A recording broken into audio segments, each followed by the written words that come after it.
जब हमें आजादी मिली तो the first prime minister of India Subhash Chandra Bose. First prime minister of India Subhash Chandra Bose नहीं, जवाहरलाल नेहरू जी थे, याद रख लेना। तो the first prime minister of India Subhash Chandra Bose, वो कहाँ गए? वो तो प्राइम मिनिस्टर नहीं थे। नहीं थे, क्यों? क्यों क्यों मतलब उनकी मर्जी, वो बनना नहीं चाहते थे प्राइम मिनिस्टर। मतलब किसी को भी आप पकड़ के जबरदस्ती प्राइम मिनिस्टर बना दोगे। लेकिन आपने नाम लिया लाल बहादुर शास्त्री का, सरदार पटेल का, ये तो सरदार पटेल क्यों नहीं हमारे प्राइम मिनिस्टर बने? अब एक ही टाइम पे कितने लोग प्राइम मिनिस्टर बनेंगे? पहले बता दिया कि सुभाष चंद्र बोस प्राइम मिनिस्टर क्यों नहीं बने, अब बता रहे कि सरदार वल्लभ भाई पटेल क्यों नहीं बने।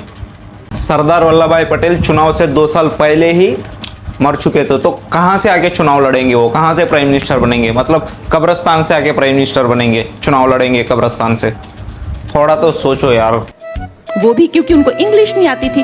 This is quote unquote, Sardar is a better leader but he is not good with English.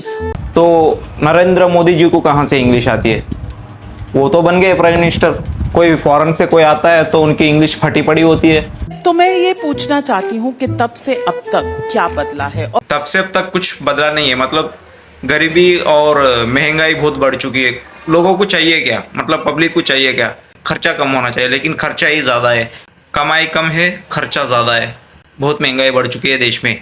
और नरेंद्र मोदी में आपने क्या देखा जो आप एनकरेज हुई और आज उस पार्टी को ज्वाइन करके उसको रिप्रेजेंट कर रही हैं मंडी में?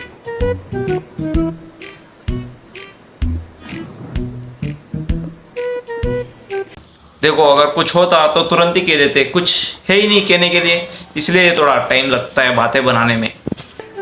आई थिंक हमारे जो प्रधानमंत्री हैं